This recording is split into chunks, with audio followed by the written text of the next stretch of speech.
School সেন্টারে agent দিয়েছেন, আমার টাকা পয়সা আমার, দেশ আমার, লোক আমার, কিন্তু সেই লোকটা আসলে রাতের আধারে সেই হাঁস মার্কার লোক আমার স্কুলে আমার নামে সেন্টার। ওই সমস্ত মুনাফিকি অনেকে করেছেন, প্রত্যেকের নামের লিস্ট আমার কাছে আছে।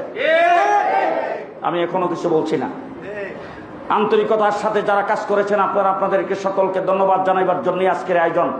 তবে আপনারা, আপনাদেরকে আমি অনুরোধ করে বলবো, আপনাদের দল, আপনাদের জোট ক্ষমতায়, জনাব তারেক রহমান সাহেব আমাদের নেতা, তিনি আজকে প্রধানমন্ত্রী। সুতরাং এইখানে আরেকজন এসে মাতবুরি করবেন, তিনি কারো বাড়ির সামনে দিয়ে যাবেন আর সেখানে স্লোগান দিবেন, সুখ পালন করার জন্য কালো বেশ ধারণ করে শহীদ মিনারে যাবেন, সেখানে কিসের মিছিল আর কিসের স্লোগান?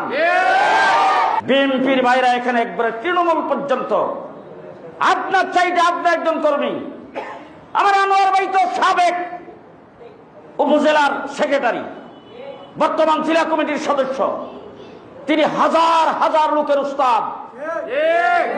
সরাইলে তিনি উইরে আইসা জুড়ে বসে নাই। পরিষ্কার ভাষায় বলছি, নির্বাচনে কিভাবে ফাঁস হয়েছেন সেটাও জানি। আমার যে সমস্ত কেন্দ্রে আমি মেজরিটি পার্সেন্ট, অর্থাৎ অন্তত 80-90% ভোট পাবো, সেই কেন্দ্রগুলিতে মহড়া দিয়েছে সেনাবাহিনী। মসজিদে দাঁড়ায় বলছি আজকে, আমার চরচাত্তর, আমার সোহাগপুর, আমার সেই বিজয়নগর, সেই বুদন্তি, আমার রয়্যাল পাকশি বলে ডিসি সাহেবের পক্ষ থেকে আমাকে একটি মোটরসাইকেল দিয়েছিলেন। সেখানে ইউনিয়নগুলি ঘুরে ঘুরে দেখার জন্য আমার প্রতিনিধি হিসাবে সেই লোকটাকে 4-5 ঘন্টা মোটরসাইকেল সহ আটকে রেখেছেন। তার যে ফাঁস করা কাগজ আছে সেই কাগজটা দেখতেও চান নাই। তারপরে তাকে ম্যাজিস্ট্রেটের মাধ্যমে 2000 টাকা জরিমানা করে সেখান থেকে ছাড়ছেন সম্পূর্ণ অবৈধভাবে। ডিসি সাহেবকে ফোন দেওয়ার পরে ডিসি সাহেব বলছেন, না হুজুর, এটা হতে পারে না, আমি লিখিত কাগজ দিয়েছি, কাগজের ডকুমেন্টস আমার কাছে আছে।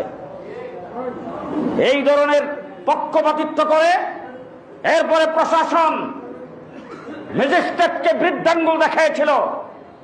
দেখাইবার পরে প্রশাসন একটু নৈরাচরে বসছিলেন।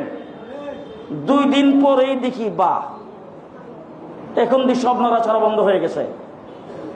পুরা ইলেকশন পিরিয়ডে নির্বাচনী আচরণ বিধি পদে পদে লঙ্ঘন করেছেন, কিন্তু প্রশাসনকে জানাইবার পরও কোনো অ্যাকশনে যায় নাই। সম্পূর্ণ প্রশাসন তার পক্ষে কাজ করেছেন। কারচুপির মাধ্যমে, ভোট চুরির মাধ্যমে আমার একজন লিডারের বাসার সামনে যায় স্লোগান দিয়া মানুষকে উত্তেজিত করবেন আর সেখানে উস্কানি দিবেন। এরপরে আবার যখন ফুল দিতে গেছেন, আপনার ফুল দিয়ে আপনি চলে যাবেন, সেখানে যাই আপনাকে দাঁড়ায় থাকতে কে বলেছেন? আমার অন্যান্য লোকের অধিকার নাই ফুল দেওয়া? তাহলে সেখানে ভিডিও ফুটেজ আমাদের কাছেও আছে। সেই লোকটাকে বাদী বানায়া তারপরে মিথ্যা বানোয়া কাল্পনিক মামলা আমাদের লোকজন সম্পর্কে দায়ের করেছেন, আবার সেই মামলাটা গ্রহণ করেছেন। যাই হোক, ওনারা জামিন নিয়ে আসছেন।